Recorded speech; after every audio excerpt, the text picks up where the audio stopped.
So you work with people, high performers, athletes, entrepreneurs. What are some of like the tenets of things that you like really use to help guide people to their own optimal performance? Because I haven't had a lot of training, but I understand the basics of psychology, and I also understand through my own experience being a competitive athlete. Like I know when I get super hard on myself after I miss a shot or do something like that, my performance goes down. So you learn like, one, don't ever show your opponent that you're doing that because that gives them extra juice, right? So they're fired up, and also it doesn't help your own. So you learn certain things like, all right, I can't do this. I can't allow myself to do this unless I want my performance to suffer. But for you, who's had not only experience, but also training, like where do you start in helping someone's mental architecture? So there's the marketing answer, and then there's the real answer, right? I'll start with the real answer because you'll understand the marketing answer right away. The real answer is that I start the moment that I meet them, because what they say, how they say it, how they communicate, it's all data.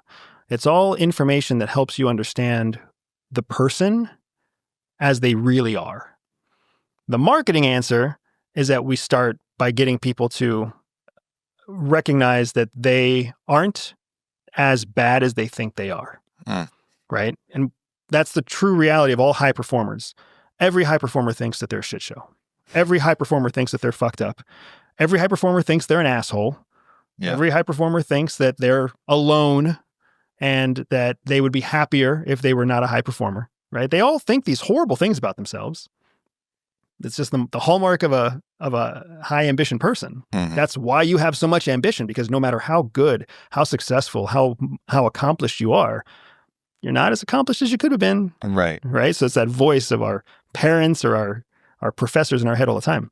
So in between those two is where the real first step happens, because how someone talks to you, how they define their own problem statement, whether they prefer to email or text or phone call or video call or meet in person, all of these are data points that help you understand the person. Mm-hmm. Are they an introvert? Are they an extrovert? Are they organized? Are they disorganized? Efficient? Inefficient? Right? Are they a people person? Are they guarded? And then it just evolves from there. But when it comes to the tenets that we try to get people to teach, one of the most important tenets that I try to get anybody to understand is that whether you're a high performer or a non-performer, we are all wired for survival. Mentally, behaviorally, biologically. The first, most imminent issue facing us is the issue of surviving, not thriving. So when it comes to how we identify and how we prioritize our resources, we're all prioritizing our resources towards survival first, not towards thriving first. So even if we are risk tolerant, even if we are people who like to be on the leading edge, even if you are a con man and you have the courage to try to keep pushing forward, what's haunting your thoughts is survival. Mm-hmm. It takes up so many calories. There's been multiple cognitive studies done that show how much negative thought goes through a person's head. Do you know the number of how many negative thoughts the average person has in a day? No. 48,000 negative thoughts. Whoa.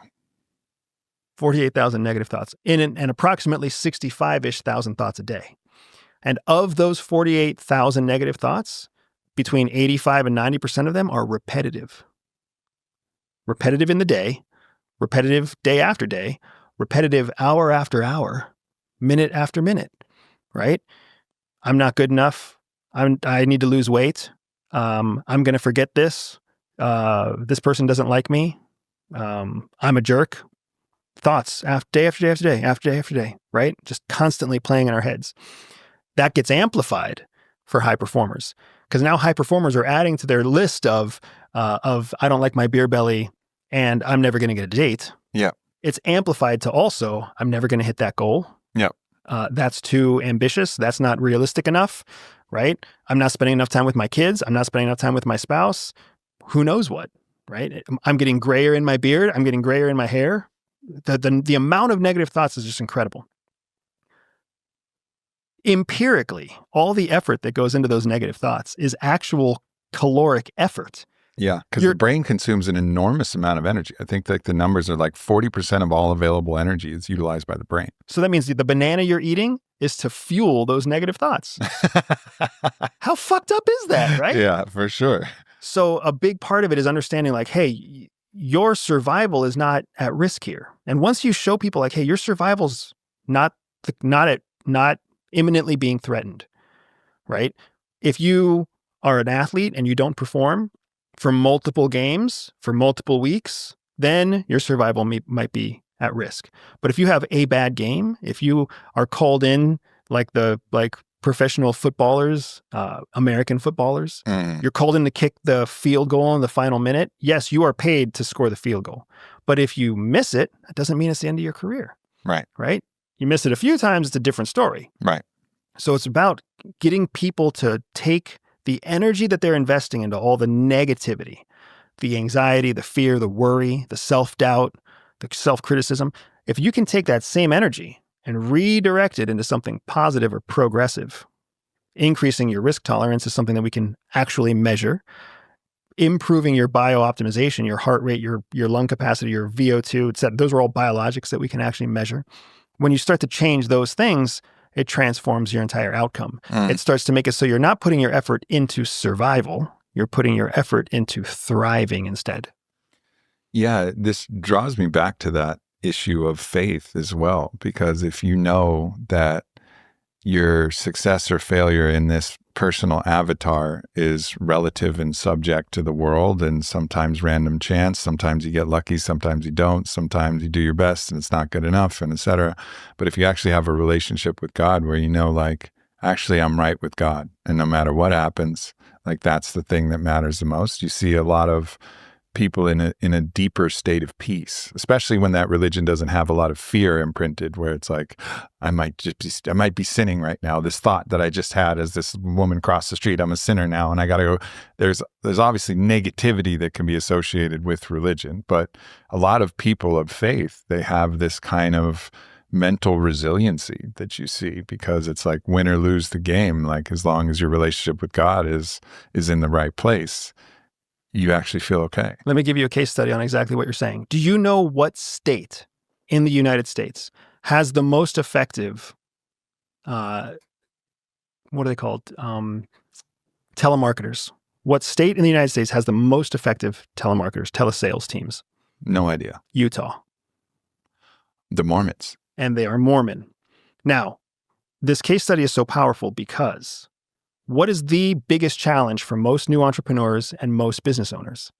Selling. Because even though they believe in their product, even though they believe that it can deliver the outcome, they still feel slimy making the sale. Right. Sales is not an easy skill to just be born with.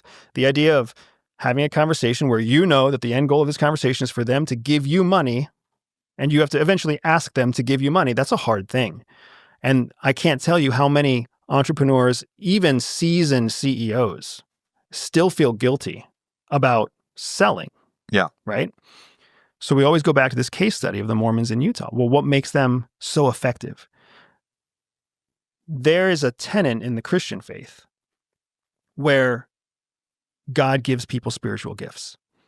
And various spiritual gifts have different elements of human value to them. Some spiritual gifts make you good at caring for people. Some spiritual gifts make you good at connecting with people, etc. But the idea is, if you have something that you believe in, something that you believe would make the world a better place, something that you believe would expand the kingdom, how could you not do everything in your power to get that product out to as many people as possible? Right. And if you get the product out to those people and they buy it, how could you possibly feel guilty about it? Sure. Because clearly it's ordained that that person should have that product, just like you have been ordained to be the person who carries forward and proselytizes that product. So that whole concept of it being spiritual in nature is what makes these telemarketing and telesales teams in Utah super powered, because they don't carry any of the guilt. They don't spend any calories feeling bad about what they sell. They don't spend any calories about the person who doesn't give them a chance to sell on the phone, about the person who hangs up on them right away. If you haven't discovered your natural born spy skills, then somebody else might be using theirs against you. CIA teaches us that there are only 3 types of people in the world: those who motivate, those who manipulate, and those who are being controlled by one of the other 2. I created a 3-minute CIA-style quiz to help you unlock your secret psychological advantage and identify your hidden blind spot. This test was developed to help you weaponize your natural-born gifts and use them to get ahead of 99% of people in power, wealth, and purpose. It was also designed to make sure that you can protect yourself against those who would use their skills against you. All you have to do is click on the first link in the description below or scan the QR code on your screen to start your spy quiz now. I want you to discover your secret spy superpower and use it for good before somebody else uses their power against you. Because instead, they're focused exclusively on, well, that person wasn't ordained to have it. That person wasn't ordained to have it. That person wasn't. My job is to find the ordained person out there. And it completely transforms the name of the game for them. Now, is it possible for people to change for those, like, you hear about like plasticity, brain plasticity, you can change things, physical things about yourself, right. Cognitive things, the way your brain functions. Is it possible for somebody's personality to change over time if they really try? So you're talking about neuroplasticity, right? Which is a very real thing, right? Being able to change the way you think, right?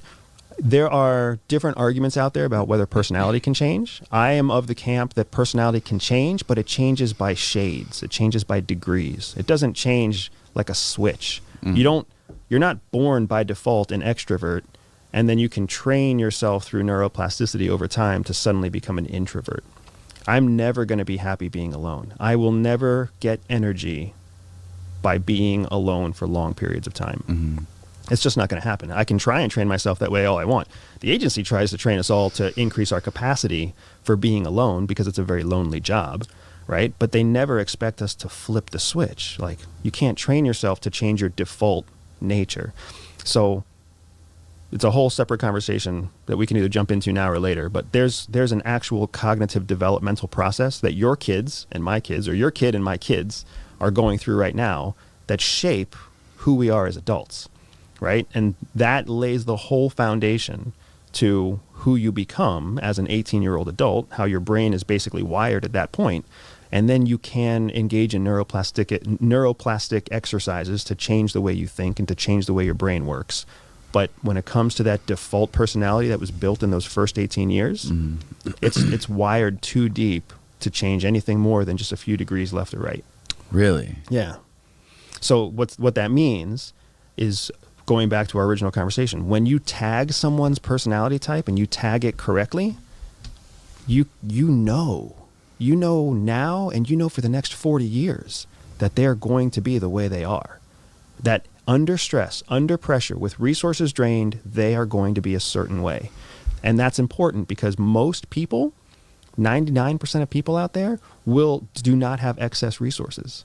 They're drained all the time. How often have you met somebody who is like, I don't need more money, I don't need more time, I don't need more energy, like, I am awesome, life is great. Right. You never meet people like that. Everybody's drained.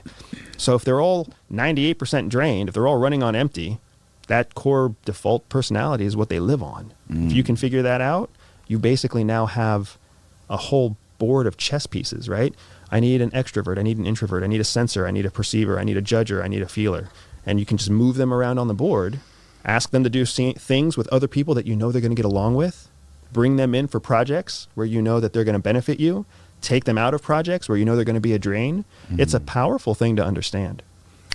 And this is all wired into them at a super young age. Yeah, it's wired into them, and it has nothing to do with you, and it has nothing to do with them, and it has everything to do with their environment, the environment that they're raised in, right? You mean it has nothing to do with their parents? No. It has nothing to do with them. It has nothing to do with you. It has everything with their environment. So parents are a part of environment. Teachers are a part of environment. The physical location where you live, the environment, the physical environment that you live in, right? Whether it's cold, whether it's hot, are you an indoor child, an outdoor child, right? How much exposure do you get to sunlight? All of that factors into those first core fundamental I mean, it's really 13 years of fundamental development before your brain is essentially shaped. The last bit from 13 to like 21, that isn't shaping your brain as much as it's kind of ironing the wrinkles into your brain that you've already built, right? So then if we use the whole ironing example, we all know what it's like to iron a wrinkle into something. So you spend like 5 years ironing these thoughts into your head because you're 14, you're 15, your parents don't know anything, you know, the man sucks, whatever else. You're ironing. And then you're like 24 and you try to take the wrinkle out. That's neuroplasticity. You're like, oh shit, like you're pushing and it's really hard. Eventually it will come out, but it takes time. Right. That's the difference. And you're never going to iron out the wrinkle that is how you get your energy. You're never going to iron out the wrinkle that tells you how you interpret data or how you collect data. You're never going to iron out the wrinkle that dictates how you make your decisions. Those are just fundamental core aspects of who you are that when you have resources and when you have time, when you have energy, you can apply extra resources to use the opposite unnatural side of your personality. But that makes sense. But when you're drained, you're not going to do that. So when you were in different countries meeting with these people on whatever operations you were a part of, what types of people were they that you were sort of like deciphering what their personalities were and trying to get information from them? Like, are these people that are like wealthy people that are a part of big organizations, or are these just like everyday blue collar type people? So I would change your kind of, you kind of lumped wealthy people and blue collar people into two separate categories. What I would actually do is I would say there's everyday people and then there's exceptional people. Exceptional people can be blue collar just like exceptional people can be super wealthy, right? And everyday people can be super wealthy just as much as everyday people can be blue collar. So I'm going to separate the two, and you've got your exceptional people and you've got your everyday people. Okay. Our goal in espionage is to find everyday people who are actually exceptional and don't know it. That's the whole goal. To approach an exceptional person, they've already kind of identified that they are exceptional. They've got high status, they've got high social capital, what we call social capital. They have high attention, high net worth. They have lots to lose. So they identify what they could lose as a risk that they're not willing to take, right? There are some exceptional people who will take exceptional risks, but for the most part, like, they're not the kind of people who are going to be susceptible to, hey, I'm a spy, why don't you come spy with me? That's not going to work on most really exceptional people, blue collar or white collar or super wealthy, right? They have identified their value in themselves. No spy is going to convince them otherwise. Then you've got this huge pool of everyday people who have not yet identified what their true value is, who are seeking or searching or hoping for more, right? That's your primary target set for all people in the world who are susceptible to espionage, whether it's becoming spies, right? That's why you don't see like famous musicians and famous actors who then go on to become CIA agents. You'll see CIA agents who leave CIA and go on to do something else, but it doesn't go the other way around. They're already exceptional. All of the appeal of espionage does not appeal to them.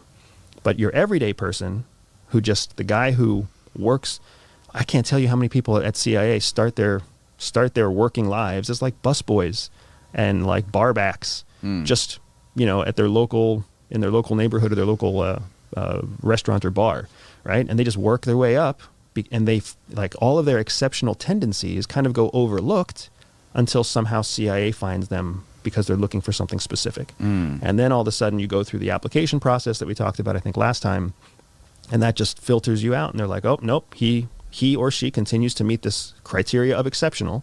Right. Boom, now we have them. And the reason that works is because exceptional people can identify exceptional people. So you go out there and you're like, oh, here's somebody that we've cultivated. The agency has created an asset, or created an officer who can cultivate other people to give secrets or give knowledge. And they send them out in the world unsupervised. If you can imagine, like, that's how spying works. Go forth, steal secrets, make spies, come back with intel, secrets from other countries that nobody knows about. That's basically, like, that's the list. That's the honeydew list that CIA gives you. They don't tell you how to do it. They just say, do these things.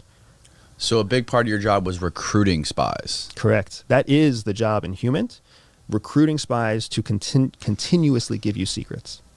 So would you tell these people that you work for the CIA? Sometimes if that's what they wanted to hear, if that's what they needed to hear for you to really drive that relationship home, you would tell them that. You wouldn't tell them in the beginning. You would tell them at much later in the process, right? Like when you're at a place, we call it recruitment, when you're at a place where you want them to commit to you, and more importantly, you want them to commit to spying for the United States, you'll have that conversation. Some people can't handle that conversation.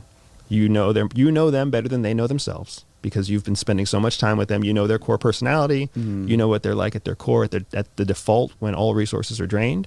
And you just, and you look at that person, you say, this person can't handle that much truth. So I'm going to let them keep believing that I am whatever my cover might be, right? I'm going to let them continue to believe that I am this business person, or I am this consultant, or I am this whatever, international speaker, environmental engineer, whatever it might be. Yeah. Don't you ever get scared that they could compromise you if you did tell them you were from the CIA, and if you were just in a different country, say you were in Russia or China, and you told them like, okay, I work for the CIA. Don't you worry about them exposing you? You do. There's a very real risk there. So there's two outcomes that we're always aware of as intelligence officers. One is an outcome where an individual might self-destruct, and I'll explain that in a second. The other outcome is where they'll self-distract. So self-destruct. We call it a big red button on their chest, right? And that's our terminology. We just joke about it. Self-destruct means you have been meeting with this person, you think you have them figured out, you're ready to take them the next step, and you think that they're ready to hear that you're from CIA. You go forward and you're like, hey, Danny, it's been awesome sitting with you. It's been great talking. I want you to keep telling me this powerful information that's going to change the face of your country and give your family the future they deserve. I want you to not just talk to me. I want you to understand that when you talk to me, you're talking to CIA. And then you might be like, wait. I thought we were just friends. You're telling me you work for CIA? And I'll be like, yes, Danny, I work for CIA. You can trust me. I've kept you safe this whole time. We're in this together. We're going to change the world. Hopefully you'll be like, that's awesome. I suspected that. And I want to learn more from you, and I want to be around you even more, so let's do this thing. Some people probably feel like that's super cool, and they want to be a part of it. And then there's the other people who are like, whoa, deer in the headlights. That's not what I was expecting. Like, Does that ever happen to you? You just took off your clothes, and you're actually a man under there, right? Like, and then they hit this big red self-destruct button, and they're like, I got to go. I got to leave, right? And you know that as soon as they leave, they're going to go tell their wife. They're going to go tell the cops. They're going to go tell somebody, because they're going to be thinking that that's going to help them. Right? They're like, I got to get away from this guy. This guy's CIA. This guy's dangerous, right? They're going to go tell the head of their terrorist group or their terrorist cell. That's a self-destruct button because we know they're not in their right mind. They're freaking out. They're going to go basically get themselves killed or get themselves arrested. And the blowback is going to come back to me.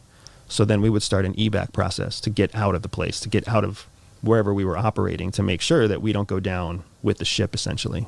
Wow. Yeah. But you never have to eliminate the target when that happens. So that's the movies talking right there, right? If you're gonna eliminate a target, if you're gonna neutralize a target, then they're not worth the time and the effort for you to put all the human resources into cultivating them as an information source. You're just gonna drop a bomb on them, right? A kinetic bomb costs a couple $1 million, right? Let's say $2 or $3 million.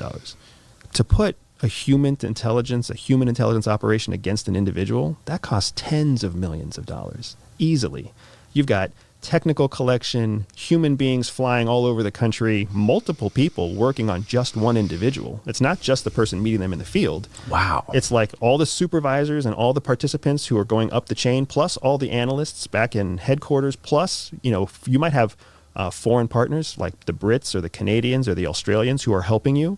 Like, you're talking about a huge network of people. And you're the one point of contact to that information source. Correct. And there's literally just a team of people that are behind the curtain. And they have no idea. That information source thinks that you're their friend. That's the power of the relationship, right? We talked about that too. When you have a relationship that's that strong, they will convince themselves that it's just personal. Like, this is my friend. He cares about me. Mm-hmm. They don't realize, like, well, actually, there's like 35 other people behind me who also care about you, but they care about you as an information source, not as a human being. How many times has it happened to you when someone's hit the self-destruct button? I've been fortunate I've been fortunate because in my history, nobody self-destructed. Never. Nobody self-destructed with me, right? But the other thing that we haven't quite talked about is when somebody starts to report to an intelligence service, when a human asset is created, that relationship is no longer a personal relationship. It's a professional relationship that they have with the organization. So your mission changes. Like your first mission is to just meet the person. Right. Your second mission is convince them to give you secrets. Mm-hmm. Your third mission is convince them to give you secrets and know that they're doing it in a secret relationship with CIA. And then the fourth and most important mission is be able to leave that operation and let somebody new come in and have that human source continue to give information anyways, right? Because once they're giving information to someone new, they've become institutionalized. It's like a fast food joint. Compare Starbucks to your favorite like artisan coffee shop. You go to your favorite artisan coffee shop because you like something specific about that place. You like the owners, you like the barista, you like wherever they source their Colombian coffee, whatever it might be, right? You go to Starbucks for a completely different reason. You go to Starbucks because you need something quick and efficient, and you trust that no matter where you are in the world, Starbucks is going to taste the same. It's never going to taste great. It's never going to taste totally terrible, but you're going to get pretty much consistent stuff. So if you're ever stuck, you'll go to Starbucks. When you're in France, you're not going to have your artisan coffee that you have down the street because it only exists down the street from you.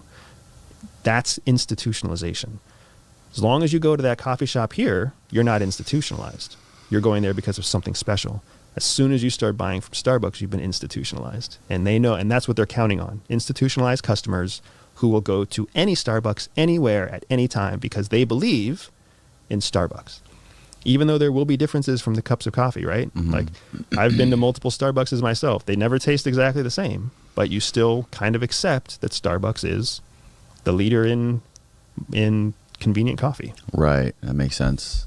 But why do you have to let them know that you are CIA? Why can't you just keep them in the dark about that? That's an awesome question, man. So everything in intelligence boils down to the question of control, right? Even when we start talking about personality, what we're really talking about isn't personality. What I'm talking about is control, being in control of what's happening around you. Part of what's happening around you are the people who are around you. I would argue, and CIA would argue, the biggest part of what's happening around you is the other people. So CIA officers look at everything as a question of control. Who's in control of the situation? There's only three answers to that. You're in control, or the other person's in control, or control is still unidentified. There's never a situation where nobody's in control. There's just a situation where control hasn't been established yet. There's like a competition for control. Right? In an interview like this, you are in control. You're asking questions, you're steering the conversation, you open the door, right? You can turn this stuff off at any time. Like you are in control. But in the conversation, I might take control, right? I might choose what I share. I might choose to give you compliments at a certain time and challenge you at other times just to see how you respond or how you react, right? That's what it's all about. It's all about control. So when an officer in the field chooses to reveal their true affiliation, they're doing it because they believe it will further their control over the individual and further their control of the situation. Simple example. If you're my human asset, and you and I are just friends, you don't know I work for CIA, where are the kind of places we're going to meet? Do you have any ideas? Where would we meet? We're just friends. Each other's houses? Sure. Restaurants? Yeah. Coffee shops? We might go to the park together. Like, we're going to meet anywhere because we're just friends. Yeah. As soon as I tell you I work for CIA and we're going to change the world together, are you still going to meet with me in public places like restaurants and parks? Or is that going to make you feel uncomfortable? Right. Especially if I have compromising information I'm giving up, I won't want to meet in public. Exactly. So now all of a sudden we're going to meet in safe houses. We're going to meet in private places that are under my control, right? Highly secure venues. We might meet in mobile venues, right? Everything changes. If I want to be in control, if I want to take our relationship to that level of advancement, right, then I'm going to project on you, hey, let me push Danny a step further tell him I'm CIA. I think he can handle it. And that's going to put me in a more control of the relationship and put me in a better position so that we stop meeting in public, we start meeting in private. That's just one example. But telling somebody that you work for CIA, man, there's all sorts of elements of control that open up. That's the big advantage. Yeah. As long as I don't tell you that, I can still be in control, but my control is less than if you knew, right? Because now I can tell you, hey, we're talking about sensitive stuff. Hey, we're talking about secrets. Hey, we don't want to be in public. Hey, shouldn't we be more careful? But that's not the same as saying, I'm CIA, you're giving away government secrets. Let's take this into a secure, safe house. Right. So how do you manage to keep your calm or composure under stress? Are there certain techniques you use? When you're in a stressful situation, it's a stressful situation for everybody. There's nobody who's calm naturally under stress. What they're doing is they are practicing some sort of mechanism to cope with the stress. And if you don't have something that you're trained in, then you cope with the stress in whatever your natural way is. And you've heard of the sympathetic responses, right? The 4 sympathetic responses: fight, flight, freeze, and fawn. That's how most of us deal with external trauma, with stress, naturally. But there are techniques that you can be trained in that give you an alternative to your sympathetic responses. So a big tool that we're all given is breathing techniques. Box breathing is a phenomenal technique to lower your sympathetic response because you control your heart rate, you control your breathing, you control your blood pressure, all through box breathing. And if anybody doesn't know what box breathing is, you basically breathe in, hold your breath, breathe out, hold your breath, and then repeat. And whether that's 3 seconds or 5 seconds, 7 seconds or 15 seconds, you can decide for yourself. But it's that pattern of breathing in, holding, breathing out, holding. And that is proven time and time again to help reduce stress. Another tool, another breathing tool that we use is actually very similar to hyperventilating. It's called back breathing. Back breathing is when you take a rapid breath in and then you give yourself back pressure when you exhale, because on the exhale is when your heart rate actually drops. So back breathing looks a little bit like this: a big breath in and then a long hissing breath out. So that tongue between your teeth creates back pressure in your lungs. And that back pressure in your lungs literally lowers your heart rate. So you can actually touch your body anywhere, your throat or your wrist, where you can take a pulse while you do that breathing, and you will watch your pulse literally slow down. It's an amazing thing. So back breathing is a great tool that we use. We're also taught visualization. Visualization is another great tool to be able to mentally put you in a more comfortable scenario.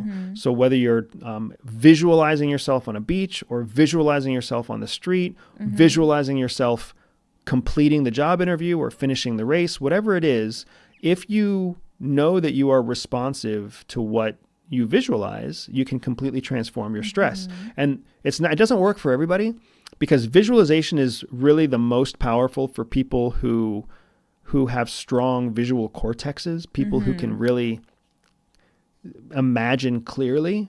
I am not one of those people. When I use my imagination, it's unclear, it's you don't foggy. see clear images. Correct. I'm the same. But there are some people who, when you tell them to visualize a beach, they're on a beach.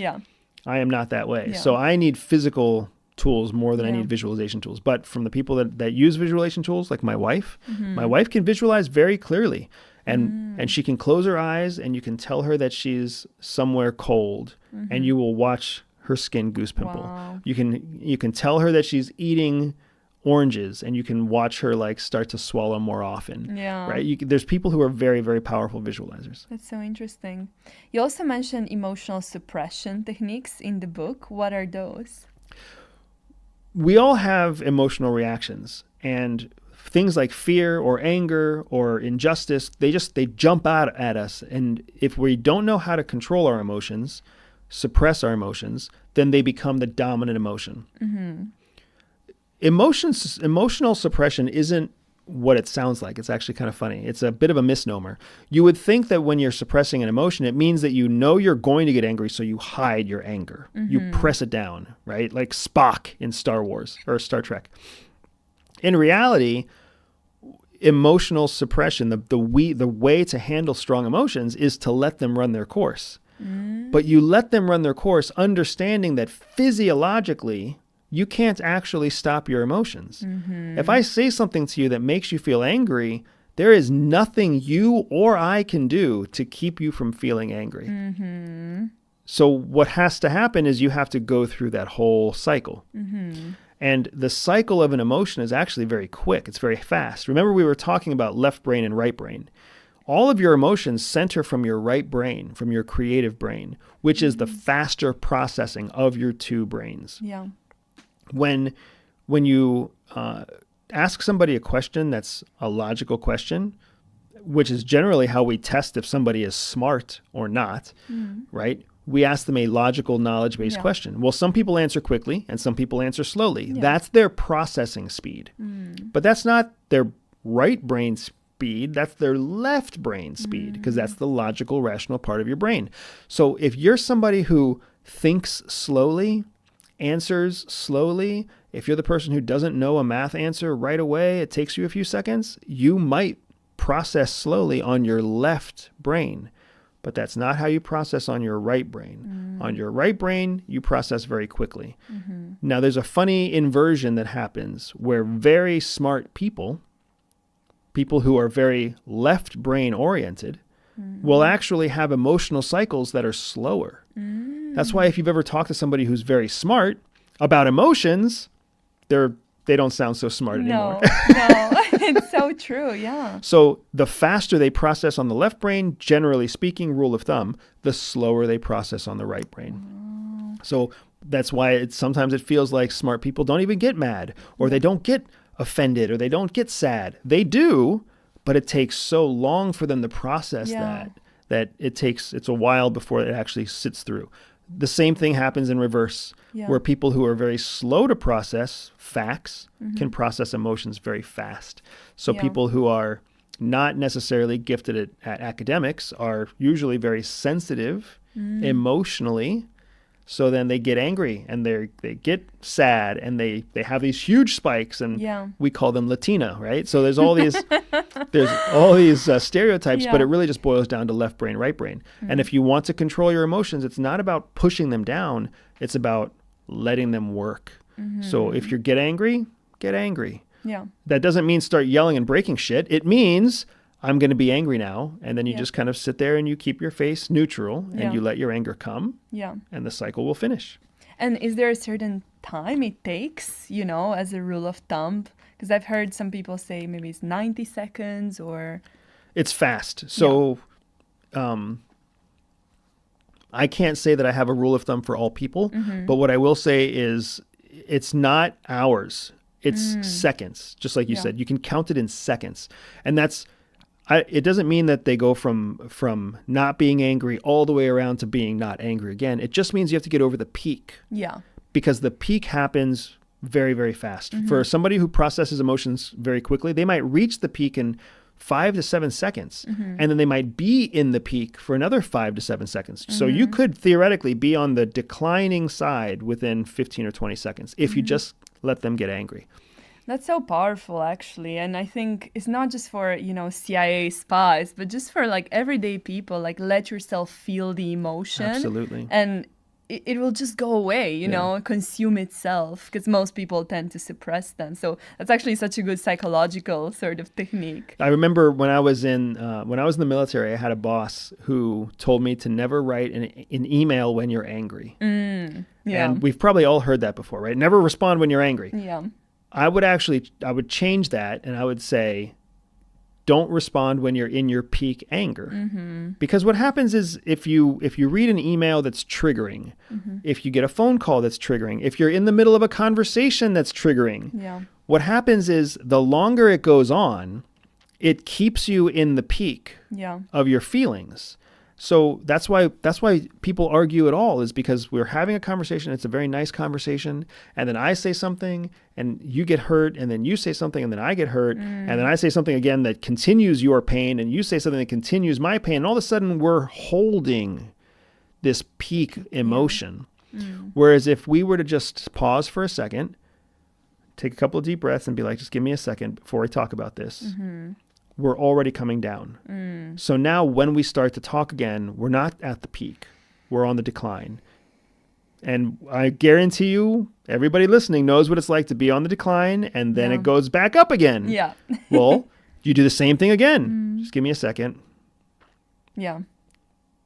And then you right there's the decline again. It's a super powerful tool. Yeah. It's a powerful tool for positivity. It's also a very powerful tool when you're trying to manipulate somebody. Because when you're trying to manipulate somebody, you want them to stay in their peak. So when they try to slow it down, you have to speed it up. So when you want to keep somebody sad, they might want to slow it down. And this is, we've already admitted that espionage is dark. Yeah. Life is dark too. And for anybody who's been in a relationship that's abusive, or if anybody's been in a relationship that's manipulative, or if you think you're in one now, if your partner does the things I'm talking about, you know for sure they are manipulating you.